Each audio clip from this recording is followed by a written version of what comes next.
আমরা যা পাই তা চাই না, যা চাই তা পাই না।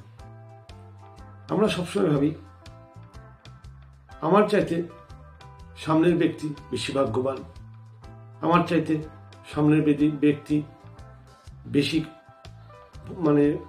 ভালো থাকে, যত কষ্ট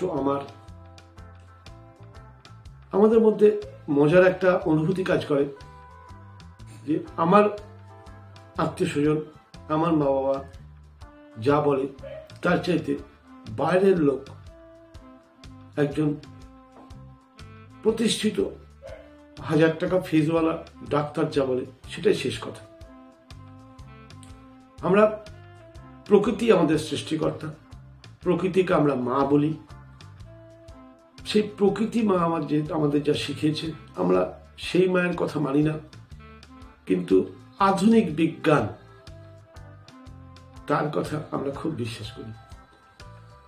আমি আমার ছোট্ট বুদ্ধিতে আমি আজকে এটা নিয়ে একটু লেখাপড়া করলাম, করে আমার অভিজ্ঞতা শেয়ার করছি মাত্র, ভুল হলে মার্জনা করবেন। আমি আসছি একটু পুরনো দিন থেকে।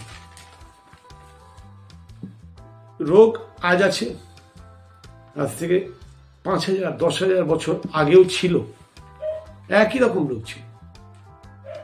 তার বর্ণন আয়ুর্বেদের বিভিন্ন শাস্ত্রে বলা আছে। আসছি পৃথিবীর প্রথম অ্যান্টিবায়োটিক আবিষ্কার থেকে। প্রথম অ্যান্টিবায়োটিক আবিষ্কার হয়েছিল পেনিসিলিন। আলেকজান্ডার ফ্লেমিংস নামে একজন বিজ্ঞানী 1928 সালে আলেকজান্ডার ফ্লেমিং পেনিসিলিন আবিষ্কার করেন। 1941 সালে গিয়ে সেটা ক্লিনিক্যাল ট্রায়াল হয়, ক্লিনিক্যাল ট্রায়ালে সেটা পাস করে। 1945 সালে কি হয়, এটা প্রচুর পরিমাণে প্রোডাকশন শুরু হয় এবং 1945 সালে আলেকজান্ডার ফ্লেমিং নোবেল পুরস্কার পান পেনিসিলিন আবিষ্কারের জন্য। তখন বিজ্ঞান প্রচার করে মানুষকে আর মরতে হবে না, অ্যান্টিবায়োটিক আবিষ্কার হয়ে গেছে, অ্যান্টিবায়োটিক দিয়ে সমস্ত রোগের থেকে নির্মূল হওয়া সম্ভব। কিন্তু আজকে 2024 এসে পেনিসিলিন নিষ্ক্রিয় হয়ে গেছে, কারণ ব্যাকটেরিয়ারা মিউটেড হয়ে গেছে, তাদের মধ্যে পেনিসিলিনের অ্যান্টিবডি তৈরি হয়ে গেছে, পেনিসিলিন দিয়ে মারা যাচ্ছে না। পরবর্তী ক্ষেত্রে বিজ্ঞান আরো বহু অ্যান্টিবায়োটিক রিসার্চ করে বের করেছে, কিন্তু ক্রমশ সেই অ্যান্টিবায়োটিক কিন্তু তার ক্ষমতা হারাচ্ছে। আপনারাও শুনে থাকবেন যে কিছু কিছু জায়গায় আলোচনা হচ্ছে যে আগামী দিনে হয়তো অ্যান্টিবায়োটিক আর কাজই করবে না। কিন্তু এর পরিপ্রেক্ষিতে আমাদের বৈদিক প্রথা কিন্তু তা বলেনি। বৈদিক প্রথা আজ থেকে 5000 বছর আগে যা বলে গেছে, আজও তারা সমান সক্রিয়, কেউ নিষ্ক্রিয় হয়নি। কিন্তু অ্যালোপ্যাথি বিজ্ঞান এখানে একটি হোঁচট খেল। জানি না আগামী দিনে বিজ্ঞান আরো হয়তো উন্নত রিসার্চ করবে, সেটা পরবর্তী ক্ষেত্রে দেখা যাবে, কিন্তু বর্তমান স্ট্যাটাসটা আপনাদের আমি জানালাম। আর একটা বিষয়ে বলি, জনসংখ্যা বাড়ছে, খাদ্যের ঘাটতি, খাদ্যের পরিমাণ বাড়াতে হবে। বিজ্ঞান রিসার্চ করে হাইব্রিড খাবার প্রোডাকশন করা হলো, যে খাবারের সাইজ বাড়বে, খাবারের পরিমাণ বাড়বে, খাবারের টেস্ট বাড়বে। হাইব্রিড কবে থেকে? 1940 সাল থেকে 1970 সালে নিয়ে গবেষণা হলো, আর 1970 সাল থেকে 1990 সাল এর মধ্যে এই গবেষণার সঙ্গে যোগ হলো জেনেটিক্যালি মডিফাইড ফুড, অর্থাৎ খাবারের জিন চেঞ্জ করা। সাইজ বড় হয়ে গেল, পরিমাণে খাবার অনেক বাড়তে শুরু করলো। বিজ্ঞান ফলাও করে বললো খাদ্য বিপ্লব এসে গেছে, আর চিন্তা নেই, খাবারের অভাবে কেউ মরবে না। সত্যি কথাই আজকে খাবারের অভাব নেই, কিন্তু খাবারের যে খাদ্য গুণ সেটাও কিন্তু হারিয়ে গেল। ফলে আজকে যে খাবার খেয়ে মানুষ ভালো থাকতো, সেই খাবারের খেয়েই মানুষ কিন্তু অসুস্থ হচ্ছে। এই যে জিএমও ফুড, জেনেটিক্যালি মডিফাইড যে ফুড, সেই ফুড আমাদের স্বাস্থ্যকে ধ্বংস করছে। আপনারা গুগলে সার্চ করলে দেখতে পাবেন এর সাইড এফেক্ট কি। আমি সাইড এফেক্ট নিয়ে আর আলোচনা করছি না, কেন সাইড এফেক্ট নিয়ে আলোচনা করাটা ঠিক বলে আমার মনে হচ্ছে না। আমি শুধু বলতে চাইছি যে বিজ্ঞান বারবার রিসার্চ করে কিভাবে মুখ থুবড়ে পড়েছে। আর একটা খুব মজার ব্যাপার যেটা প্রত্যেক ঘরে চলে, রিফাইন তেল, সাদা তেল যাকে বলা হয়। 1946 সালে আব্রাহাম গিসলার বলে একজন, তিনি রিফাইন তেল আবিষ্কার করেন। অবশ্যই তিনি প্রথম পেট্রোলিয়াম প্রোডাক্ট থেকে রিফাইন তেল আবিষ্কার করেছিলেন। তারপরে 1960 থেকে 1980 ভারত সরকার এই রিফাইনারির ওপরে খুব জোর দেন, ভোজ্য তেলের ঘাটতি কমাতে হবে। হ্যাঁ, তারা হয়তো ভালোর জন্যই করেছিলেন, কিন্তু ফলস্বরূপ কি হলো আমি আসছি সেই জায়গায়। 1990 সাল থেকে 2000 সালের মধ্যে আপনারা শুনে থাকবেন রিফাইনারি তেল কোম্পানিগুলো ডাক্তারদের দিয়ে বলা শুরু করলো যে রিফাইন তেল খান, হার্ট ভালো থাকবে। রিফাইন তেলে হার্ট ভালো রাখে, স্বাস্থ্যের পক্ষে ভালো। আনরিফাইন্ড সরষের তেল খাবেন না, স্বাস্থ্যের ক্ষতি করে। আমরাও নিজের মায়ের বলা কথা না মেনে আমরা ডাক্তারদের কথা বিশ্বাস করলাম। 2010 সালে সেই সময় রিফাইন তেলের ব্যাপক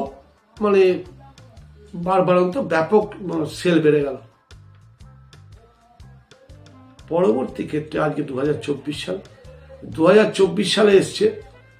2024 সালে এসে আমরা জানতে পারছি, গুগল সার্চ করে দেখে নেবেন, আমি শুধু এখানে কতগুলো জিনিস বলছি, যে রিফাইন তেলের সাইড এফেক্ট হচ্ছে ইনক্রিজ কোলেস্টেরল।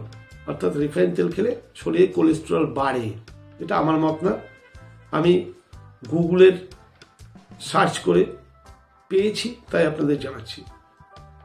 রিফাইন তেল খেলে হার্ট ডিজিজ বাড়ার চান্স বেড়ে যায়, ইনফ্লামেশন শরীরে বাড়ে। অর্থাৎ ইনফ্লামেশন বাড়লেই আপনার যত ক্রনিক রোগ তার মূল কারণ কিন্তু ইনফ্লামেশন। আপনি যে রোগের নাম করুন তার মূল কারণ ইনফ্লামেশন। ক্যান্সার রিস্ক বেড়ে যায়, ডাইজেস্টিভ ইস্যু তৈরি হয় শুধু রিফাইন তেল খাওয়ার ফলে, নিউট্রিশন ডেফিসিয়েন্সি তৈরি হয়, ওবিসিটি বাড়ে অর্থাৎ মোটাপা বাড়ে। আজকে রিফাইন তেল সম্বন্ধে ইদানিং কিন্তু আর ডাক্তাররা বলছেন না, কিন্তু আমাদের রন্ধনে ঢুকে গেছে রিফাইন তেল ছাড়া খাবো কি করে, সাদা তেল ছাড়া খাবো কি করে। আপনি খান, কিন্তু খাওয়ার আগে একবার তথ্য জানার অধিকার আইন অনুযায়ী গুগলে সবকিছু সার্চ করলে পাওয়া যায়। আপনি আবার জেনে নিন না যে রিফাইন তেলটা খাওয়া আপনার জন্য হেল্পফুল কি অন্যের জন্য হেল্পফুল। কারণ আপনি রিফাইন তেল খেলে অসুস্থ হলে অন্যের অনেক লাভ হবে, একবার ভেবে দেখবেন না।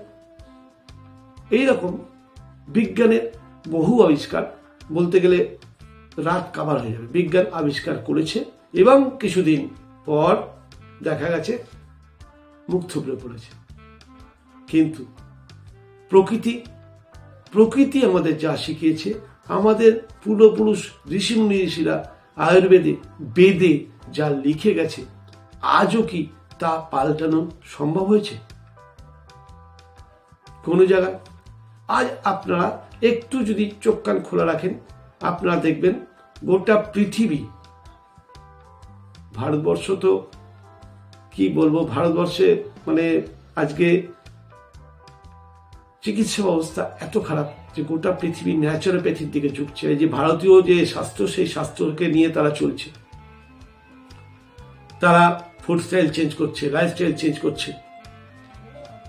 ভারতের বাজারে চলছে এমন অনেক ড্রাগস, যে ড্রাগসকে তারা ব্যান্ড করেছে, কিন্তু সেই ব্যান্ডেড ড্রাগ, আমি কোনো নাম করব না, সেই ব্যান্ডেড ড্রাগ ভারতের বাজারে ধারালেসে চলছে।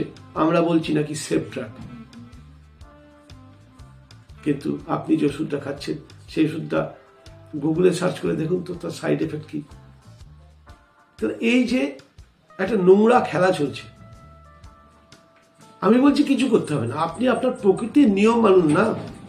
প্রকৃতি আমাদের জন্য যা বানিয়েছে, বা আমাদের বৈদিক মুনি ঋষিরা যা খেতে বলে গেছেন, যেভাবে চলতে বলে গেছেন সেইভাবে চলার চেষ্টা করুন না। আমি বলছি না যে আপনাকে এইটা খেতে হবে না, এটা ছাড়তে হবে। আপনি যেটা মনে করেন, বা একবারও আমার পুরোনো ভিডিওতে বা কোনো জায়গায় শুনেছেন যে চিনি খাওয়া ছাড়তে হবে, প্রসেস ফুড খাওয়া ছাড়তে হবে, যে কোনো রিফাইন কথা যেখানেই আছে, রিফাইন জিনিস মানেই বিভিন্ন কেমিক্যাল দিয়ে প্রসেস করা। যখনই কেমিক্যাল দিয়ে প্রসেস করা হলো সেটা আপনার স্বাস্থ্যের জন্য হার্মফুল। এটা আমি বলছি না, আপনি নিজে একটু জানার চেষ্টা করুন। আপনি বিষ খাবেন আর আপনার শরীরে বিষক্রিয়া হবে না, এটা কি হতে পারে? আমি জানি আপনি মনে প্রাণে চান কি করে সুস্থ থাকা যায়। আপনি মনে প্রাণে চান যে সারা জীবন আমি যে তিল তিল করে কষ্টার্জিত অর্থ সঞ্চিত করেছি, সেই সঞ্চিত অর্থ যেন আমার পরিবারের ভবিষ্যতের জন্য রেখে যেতে পারি। কিন্তু আজকের সমাজ ব্যবস্থা আপনাকে তো রাখতে দেবে না। আপনি যদি নিজেকে এখনো সংযত না করেন, আপনি যদি নিজেকে এখনো চোখ আর কান খুলে না দেন, আপনি যদি সারাদিন মোবাইলে শুধু ফেসবুক আর হোয়াটসঅ্যাপে চ্যাট করে যান, একবার যা খুশি আপনি আজকে প্রত্যেক রাতে স্মার্ট মোবাইল ইউজ করছেন, একবার স্মার্ট হন না। চেষ্টা তো করুন প্রতিটা বিষয়ে। এখন হোয়াটসঅ্যাপে আপনার মেটা এসে গেছে, মেটা এআই, আর্টিফিশিয়াল ইন্টেলিজেন্স দিয়ে আপনি পৃথিবীর যে কোনো সমস্যার সমাধান আপনি এআই দিয়ে করতে পারেন। তার ব্যবহার করুন, বিজ্ঞানের সুফলগুলোকে আপনি গ্রহণ করুন। কিন্তু আমরা কি করছি? সুফল গ্রহণ না করে কুফলগুলোর প্রতি আকৃষ্ট হয়ে গেছি। আজও আমি জানি আপনাদের অনেকের বাড়িতে রিফাইন তেল ছাড়া চলে না। রিফাইন তেল মাস্ট, খেতেই হবে। আপনার অনেক বাড়িতে আপনি বাজারে যখন যাচ্ছেন চকচকে সুন্দর বড় রং বেশি ফসলটা আনছেন, কিন্তু গ্রামের একটি গরিব মেয়ে ছেলে সে 4টি ছোট্ট ছোট্ট মানে দেখতে বেঁকা টেরা কোনো ফসল নিয়ে এসছে, আপনি বলছেন কিনবো না। কারণ আপনি ভেবে দেখুন তো, আপনার ছোটবেলায় বেদানা খেতেন, রং কিরম থাকতো? সব রং গ্যারান্টেড লাল হতো? সব গ্যারান্টেড মিষ্টি হতো না? কারণ তখন জেনেটিক্যালি মডিফাইড ছিল না। এখন দেশীয় বেদানার বীজকে নষ্ট করে ধ্বংস করে দেওয়া হয়েছে। এখন তার জায়গায় এসছে জেনেটিক্যালি মডিফাইড বেদানা।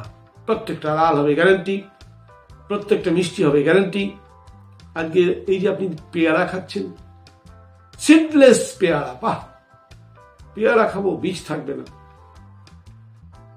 শ্বাস মোটা, বীজ কম, খেতে নরম, দেশীয় পেয়ারা ভ্যানিশ। আপনি যে হাইব্রিড খাচ্ছেন, কিন্তু দেশীয় পেয়ারা মাঝে সাঝে পাওয়া যাচ্ছে অমৃতের সমান, সেগুলো বা দেশীয় ফল আপনি কিনছেন না। বাজারে গিয়ে ছোট ফলটা কিনছেন না, দেখতে সুন্দর চকচকে ফলটা কিনছেন। আমরা ওই মোড়কের পিছনে দৌড়াতে গিয়ে আমাদের জীবনকে ধ্বংস করছি। আমি আমার চ্যানেলের মাধ্যম দিয়ে শুধু আপনাদের এইটুকু বোঝাতে চাইছি যে আপনারা চকচকে মোড়কের পিছনে দৌড়াবেন না। শুধু নিজের চোখ আর নিজের কান খোলা রাখুন। আপনার হাতে জ্ঞানের ভান্ডার মোবাইলটি রয়েছে, তার কাছে জানার চেষ্টা করুন। হ্যাঁ, আমি শুধু আপনাদের বলছি যে জানার চেষ্টা করুন, আমি ওইটুকুই কাজ করছি। প্রতিটা জিনিসের effect, side effect, good effect জানুন। আপনি যে আমার বিভিন্ন ভিডিওতে যেরকম বলা আছে লাইফস্টাইলের কথা, সেই লাইফস্টাইলটাও সঠিক কিনা ক্রস চেক করুন। যতক্ষণ পর্যন্ত আপনি নিজে মন থেকে ব্যাপারটা না বুঝবেন, ততক্ষণ পর্যন্ত আপনি কখনোই লাইফস্টাইল পরিবর্তন করতে পারবেন না। কারণ আমাদের শরীর বা আমরা প্রত্যেকে মন দ্বারা পরিচালিত। আমার একটা ভিডিও আছে, ভিডিওটা একবার দেখে নেবেন। পঞ্চকোষের মধ্যে একটি কোষ হচ্ছে মনোময় কোষ। আমরা সেই মনোময় কোষ দ্বারা পরিচালিত হই। আমরা যদি মনে না করি, কোনো কাজ আমরা করতে পারবো না। আপনি মানুন আর না মানুন। আপনি যদি মনে করেন আপনি অসম্ভবকেও সম্ভব করতে পারেন। অতএব এই যে মনকে শেখানো, মনকে বোঝানো, হ্যাঁ, কিছু কাজ করতে গেলে, লাইফস্টাইল পরিবর্তন করতে গেলে আপনার কিছু অসুবিধা প্রথম তো হবেই। সেটার জন্য আপনাকে মনকে ট্রেন করতে হবে আগে। আর এই মনকে ট্রেন করতে পারে একমাত্র জ্ঞান। আমার চ্যানেলের উদ্দেশ্য হচ্ছে আপনাদের সেই জ্ঞানের পথে চালিত করা মাত্র। আমি জানি আমি আপনাকে জ্ঞানী করতে পারবো না, আমার অত জ্ঞান নেই, কিন্তু আপনাকে আমি ধাক্কা দিয়ে শুধু সেই পথটা দেখিয়ে দিতে চাইছি যে আপনি একবার এই পথে চলুন না। আপনার সংসারে যে লাইফস্টাইল, যে দোকান থেকে বাজার করছেন, কি কি আজকে বাজার করলেন, সেই বাজারগুলোর কি কি সাইড এফেক্ট আছে, একবার আপনি আপনার গুগল বাবার কাছে বা মেটা এআই এর কাছে জিজ্ঞেস করুন, দেখুন সে সত্যিটা আপনাকে বলে দেবে। এবার আপনি সিদ্ধান্ত নিন পরের দিন বাড়িতে সাদা নুন আনবেন কিনা, রিফাইন তেল আনবেন কিনা, প্রেসার কুকার খারাপ হলে বাগাবেন কিনা, অ্যালুমিনিয়াম পাত্র আনবেন না অন্য কোনো পাত্র আনবেন, অ্যালুমিনিয়াম পাত্রের সাইড এফেক্ট কি, প্রেসার কুকারের সাইড এফেক্ট কি, সাদা নুন খাওয়ার সাইড এফেক্ট কি, জিজ্ঞেস করুন। আমি বললে হয়তো বলবেন যে আমি বলার পিছনে আমার কোনো উদ্দেশ্য আছে না। আমি যে ভিডিওগুলো আপলোড করছি প্রত্যেকটা কিন্তু আমি গুগলে স্টাডি করি, মিটার কাছে স্টাডি করি, যে আমি ভুল কিছু বলছি না তো। আপনারা নিজেরা ক্রস চেক করুন, নিজেদেরকে তিলে তিলে পাল্টান, প্রকৃতি নির্ভর করুন। আমরা প্রকৃতির সৃষ্টি জীব, অতএব আমাদেরকে প্রকৃতির নিয়মে চলতেই হবে। প্রকৃতি যদি আপনাকে বলে থাকে, প্রকৃতি যদি আপনাকে factory food, process food, junk food, fast food এগুলো দিয়ে থাকে, আপনি খান। কিন্তু যখনই এগুলো প্রকৃতি না দিয়ে মানুষ দিচ্ছে, মানুষ বানাচ্ছে, মানুষের পিছনে কিন্তু একটা বিজনেস কাজ করছে। কারণ পৃথিবীতে একমাত্র সন্তানের ভালো যদি কেউ চেয়ে থাকে সেটা হচ্ছে মা এবং বাবা। মা বাবা ছাড়া সন্তানের ভালো পৃথিবীতে কেউ চায় বলে আমার মনে হয় না। তাহলে প্রকৃতি আমাদের মা, প্রকৃতি আমাদের কখনো খারাপ করতে পারে না, এই বিশ্বাসটা আনুন। আর বাকি সমাজের আপনার বাইরে যাদেরকে দেখছেন, যাদের কথায় আপনি চলেন, জানবেন তাদের আপনাকে কোনো মতামত দেওয়ার আগে কিছু তো নিশ্চয়ই স্বার্থ আছে, নাহলে সে কেন মতামত দিচ্ছে। আমি একটা পাগল ব্যক্তি, তাই আমি এই কথাগুলো আপনাদেরকে বলছি। কারণ আমি দেখেছি যে এই চেঞ্জগুলো প্রত্যেকটা মানুষের করার দরকার। আমি নিজে শিখেছি, নিজের উপরে অ্যাপ্লাই করে উপকার পেয়েছি। আমি পাগলের মতো প্রতিদিন প্রতিনিয়ত প্রতিটা ভিডিও আপনাদের এই একই কথা বলে যাচ্ছি, বিভিন্নভাবে ঘুরিয়ে ফিরিয়ে বিভিন্ন তথ্য উদাহরণ তুলে ধরে, যে আপনারা শুধু নিজেদেরকে পাল্টানোর চেষ্টা করুন, তাহলে দেখবেন এই সমাজে বর্তমানেও আপনি সুস্থ জীবন যাপন করতে পারবেন। আজকে এত বিজ্ঞান উন্নতি করেছে, এত চিকিৎসা ব্যবস্থা উন্নতি করেছে, আর কোনো চিন্তা নেই, মানুষ আর কিচ্ছু বিপদে পড়বে না। তাহলে রোগ কেন বাড়ছে, মানুষের আয়ু কেন কমছে? আজকে 10 বছরের বাচ্চারও হার্টের রোগ দেখা দিচ্ছে। আজকে 18 বছর বাচ্চার বয়সের লোকও হঠাৎ স্ট্রোক হয়ে মারা যাচ্ছে। আজকাল কিডনি প্রবলেম ঘরে ঘরে, আজকে ক্যান্সার পাড়ায় পাড়ায়, আর প্রেশার, সুগার, মোটাপা, ওরে বাবা, এ তো সঙ্গে নিয়ে থাকে সবসময়। 99.9 মানুষরা এই সমস্যায় ভুগছে। কেন? আজ থেকে 20 বছর আগেও তো এই কন্ডিশন ছিল না। সবার হয় বলে আপনি মেনে নেবেন? আপনি নিজেকে এত তাড়াতাড়ি ধ্বংসের পথে নিয়ে যাচ্ছেন। একবার শেখার চেষ্টা করুন না। আগের একটা ভিডিওতে আমি বলেছিলাম যে আমাদের সমস্ত সমস্যার মূল কারণ আমরা শিখতে চাই না আর কুড়েমি করি। ও আবার সেই আমাকেই করতে হবে, কে করে দেবে, কোথায় পাবো? ডিমান্ড তৈরি করুন, মার্কেটে সব পাওয়া যায়। ডিমান্ড তৈরি করুন। আমি আমার এলাকায় কিছু ডিমান্ড তৈরি করেছি। আমার এলাকার মার্কেটে বেশ কিছু মাল, কিছু দোকানদার আমার জন্য বা আমার পরিচিত আত্মীয় স্বজন, আমার সঙ্গে যাদের যুক্ত আছেন, তাদের জন্য দোকানদাররা কিন্তু সে মাল আনছেন, পাওয়া যায়, শুধু ডিমান্ড তৈরি করুন। আমি ছোট্ট উদাহরণ দিই, আমার পরিচিত যাদের অন্তত 500 লোক বলতে পারি যাদের চিনি খাওয়া আমি ছাড়িয়ে দিয়েছি, বদলে গুড় খায়। আমাদের এলাকায় গুড় পাওয়া যেত না, আসলেও বাজে গুড় আসতো, সাদা ধবধবে, খাবার সোডা দিয়ে রং করে সাদা ধরতে। এখন আমাদের এখানে 5-6টা দোকান প্রত্যেকে আখের গুড় রাখে এবং প্রত্যেকে অরিজিনাল যে কালো আখের গুড় সেটা রাখে, কারণ ডিমান্ড তৈরি হয়েছে। আমাদের এখানে সন্দেশ পাওয়া যায়, আমাদের এখানে পোকা সবজি, ক্যাট সবজি আমাদের এখানে পাওয়া যায়, কেন কাস্টমার আছে। যে বাজারে দেখবেন ফ্রেশ সবজি, চপচপে সবজি, তাতে তত বেশি রাসায়নিক, তত বেশি পেস্টিসাইডস। কিন্তু সেই সবজিওয়ালার কাছে যদি একটা ক্যাট সবজি হয়, জানবেন সেই রাসায়নিক, পেস্টিসাইড বা খাবার কম পেয়েছে বলে সে ক্যাট হয়েছে। আপনারা সেইগুলো খাওয়ার চেষ্টা করুন, প্রকৃতি নির্ভর হওয়ার চেষ্টা করুন। হয়তো আপনি শহরে বাস করেন, মানছি আপনার কর্মের তাগিদে আপনাকে শহরে বাস করতে হচ্ছে বা কোনো কারণে শহরে বাস করতে হচ্ছে, গ্রামের সুবিধা আপনি পাচ্ছেন না, কিন্তু তার মধ্যেও যতটা পারেন নিজেকে 100 না হলেও 60 ভাগ তো পরিবর্তিত করতেই পারেন, আপনি ভালো থাকবেন। অনেক বকবক করলাম, বিরক্ত লাগতেই পারে, বিরক্ত লাগলে আমাকে ক্ষমা করবেন। আর যদি ভালো লাগে কমেন্ট করুন আরো এরকম ভিডিও চান কিনা। আগামীকাল আমি অষ্টাঙ্গ যোগ সম্বন্ধে কিছু বলার প্ল্যান করেছি, আপনারা কমেন্ট করুন কি জানতে চান আমার কাছে, সেই অনুযায়ী ভিডিও করলে আপনাদেরও সমস্যা মিটবে আর আমারও টপিকস খুঁজে নিতে সুবিধা হবে। না প্রতিদিন একটা করে টপিকস খুঁজতে আমাকে একটু চিন্তা করতে হয়, আপনারা কি ধরনের টপিকস খুঁজছেন সেটাও তো আমি বুঝতে পারছি না।